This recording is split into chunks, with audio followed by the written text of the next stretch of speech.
At ngayon po ay tatalakayin po natin ang ikapitong salita na binitiwan ng Panginoon Kristo abang siya po'y nakapako sa krus ng Kalbaryo.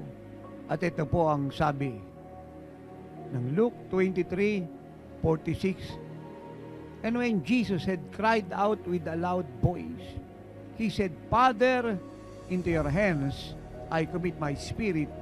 Having said this, He breathed His last. And let me repeat, Luke 23:46. And when Jesus had cried out with a loud voice, He said, Father, into your hands I commit my spirit. Having said this, He breathed His last. At yun po ang ikapitong salita ng Panginoong Kristo bago po siya nalagutan ng hininga. Father, into your hands I commit my spirit. At ito po ang isa sa pinaka-importanting bagay na matutuhan natin sa Panginoong Kristo. Lalong-lalo na po sa panahong ito, sa henerasyong ito, na kung saan ang mundo po ay masyadong magulo. Nabubuhay po siya sa takot, pag-aalala.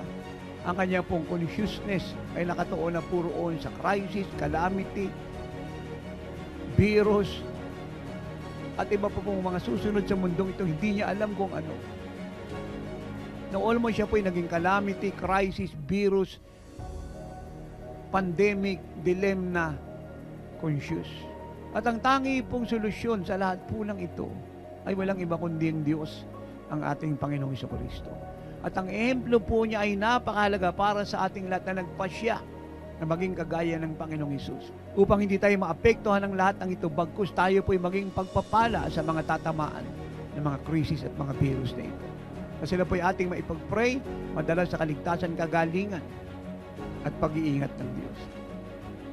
Sa simula't simula ng pagdating ng Panginoon Kristo sa mundong ito, hanggang sa siya po ay malagutan ng hininga, hanggang siya po ay mailibing, hanggang siya po ay nabuhay na maguli pagkalipas ng 3 araw, hanggang siya po ay magpakita sa mga alagad at magbiling sa kanila. Naantayin nila ang Diyos Espiritu Santo sa Jerusalem, sa Upper Room, hanggang sa siya po ay umakyat sa kaluwalhatian at tinatawag nating Ascension. Bumalik sa Ama at umupo sa trono ng Ama. Ay ang kanya pong pagtitiwala sa Diyos, pagtatalaga ng kanyang buong buhay sa Diyos. Yan po ang ating dapat po tularan, matutuhan, ikabuhay.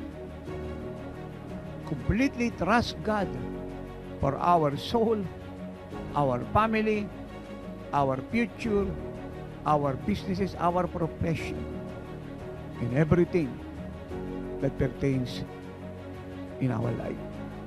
Total commitment, total trust.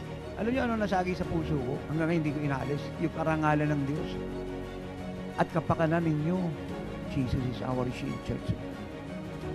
Kaligtasan ng bilyong tao sa ibabaw ng lupa. Yan po ang dala ng puso ko at kapikatan ko araw at gabi. Hindi po ito mga material na bagay na ito, mga pera na ito, sasakyan na ito, shopping na ito, mga alahas na ito.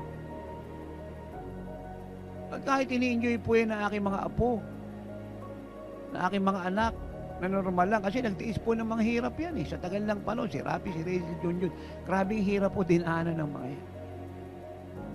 Ini-enjoy ng aking mga manugang. Okay lang. Nagpakahirap na nga kami mag-asawa, tapos sila maghihirap pa rin. Yun yung reward. Sila yung nakikinabang. Pero sa gitna ng lahat ng yan, pag meron na silang kakayang umintindi, ipapaunawa ko sa lahat. Temporal lang yan. Huwag natin ibigin yan. Ang ibigin natin ng Diyos. At kahit saan tayo dali ng Diyos, pumunta tayo. Sumunod tayo. Kaya pag nilagay po natin ang ating trust at tayo po yung nag-commit sa material na bagay, economy ng mundo, tao, pera, bank account, negosyo, trabaho, pinag-aralan, we will suffer a lot. Matuto po tayo sa Panginoong Kristo.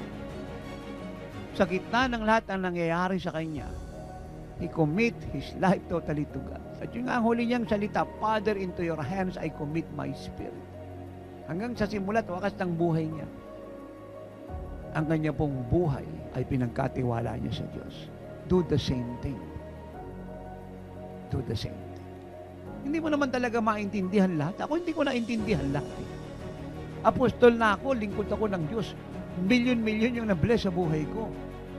Mula sa fivefold pababa sa kongregasyon, buong mundo na pagpala, lalo na po ang mga Pilipino.